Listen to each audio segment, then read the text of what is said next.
loyalista. Ang topic po natin ngayon ay itong si Clemente Dado, si Captain Clemente Dado. Yung kilalang destabilizer ng ng ating administrasyong PBBM, ang ating mahal na Pangulo.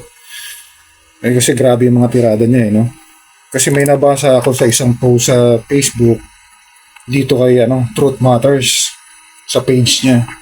Gusto ko lang i-share sa inyo. Babasahin ko po sa inyo from Truth Matters page. Sino ba talaga si Clemente Dado Enrique? The Truth Matters.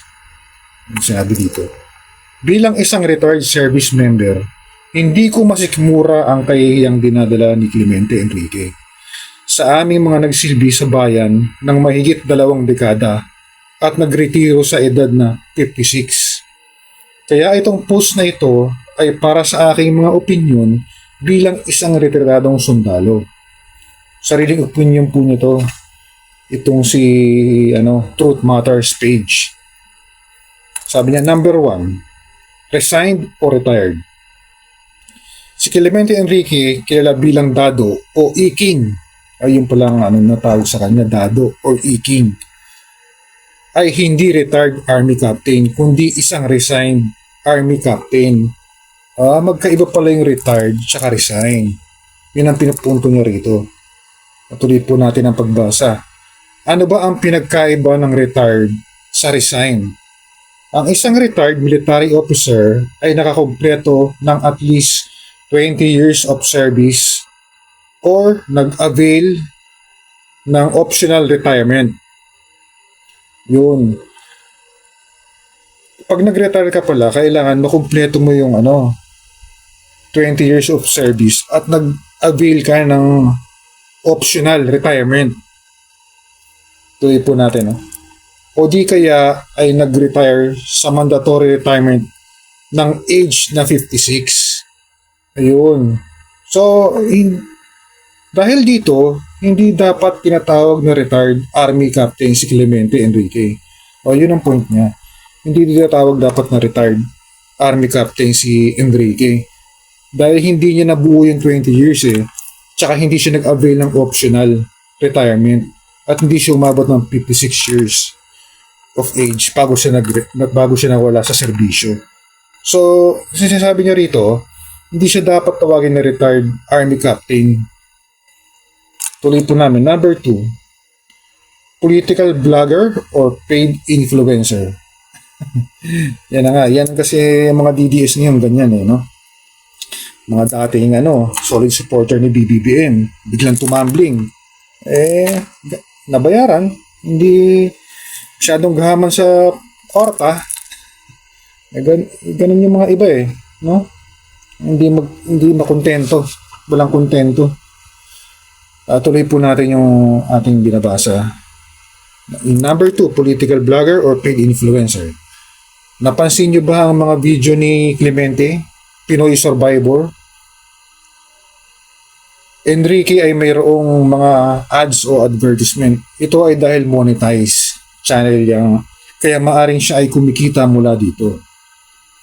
Ayon sa social analytics tool na Social Blade, ang estimated na annual income ni Clemente sa kanyang channel ay nasa 6,700 to 122,000 pesos per month. Malaki. Or 122 to 2,000 US dollars. Pinagkakakitaan niya, ito number 3, pinagkakakitaan niya ang pag-destabilize sa administrasyong Marcos. Pwede. Kasi yun ang niya Yun sa mga vlog niya talagang grabe below the belt siya tumira sa ating Pangulong BBM. Actually, hindi na nga niya tinatawag na Pangulo si PBBM, ang Pangulo niya si Sara Duterte na Kaya, stabilizer talaga. Totoo to.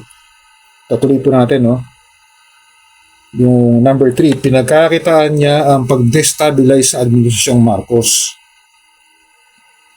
Ito sabi, ang kapal ng mukha mo, Iking.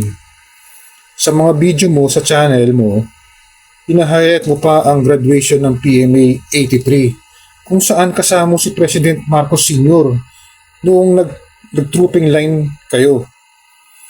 Nakalipas ang ilang dekada, ito ka ngayon, sinisiraan mo si President Bongbong Marcos. Totoo naman, talaga. Grabe siya manira, no? Yung manifesto niya, no?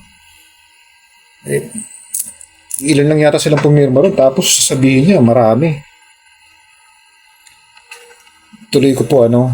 Ang mas nakakagalit pa ay pinagkakitaan mo yung manifesto mo against PBBM. O, ito yung manifesto. Base sa aking research, kumikita ka ng estimated $95 or 5,290 pesos sa video mo against PBBM. Maaaring tumaas pa yan habang nakakuha ka ng videos, nakakuha ka ng views yung videos mo. Ayan ba ang prinsipyo ng isang graduate ng PMA? May punto si Truth Matters. Talagang hindi dapat ganyan ang isang PMA. No? Hindi maganda kasi PMA ka. Hindi ko lang alam kung meron siyang tinatanggap ngayon na pensyon dahil hindi naman pala siya retired, hindi resign. Hindi ako sure about that. Pero ganun pa man, talagang nakakaya yung ginagawa niya, no? Na talagang sinisiraan niya yung ating administrasyon. Natuloy ko po yung basa. Ayan ba ang prinsipyo ng isang graduate ng PMA? Madami akong nakasamang PMA. Pero hindi naman sila gahaman sa pera. Yun yung dito, yung sa dahil sa pera, itong si Dado. Kaya siya ganyan umatake. Pero sa bagay, kaya ka nga nag-resign sa serbisyo, di ba? Para maging negosyante. Ayun pala to. Nag-resign siya, hindi siya retired. Tuloy po yung pagbasa. And your action just prove na mukha kang ang pera. Ito po yung binabasa ko lang. Madami pa akong ilalabas, Iking. Nakakadismaya na ginagamit mo para sumikat yung pagiging heir mo kahit hindi ka naman tag-serbisyong tunay sa bayan. Matindi yung to. Ipopost ko ito mamaya, para mabasa nyo ng malinaw. Talagang itong si Dado, talagang destabilizer ang ginagawa niya. Talagang ibang klase, no? So, ito nga si Dado, ito pala yung pagkatao niya. Pero ngayon, wala nang update sa mga post niya, no? Mukhang umangat na yung yag balls niya dito. wala to.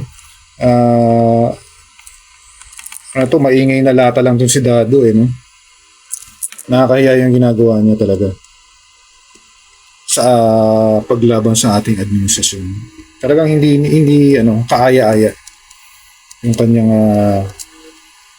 pinagagawa at kinahihiya siya ng mga kasama niya dati sa serbisyo. Grabe ang galawan nitong taong to. Ito, may nagko-comment pa sa kanya,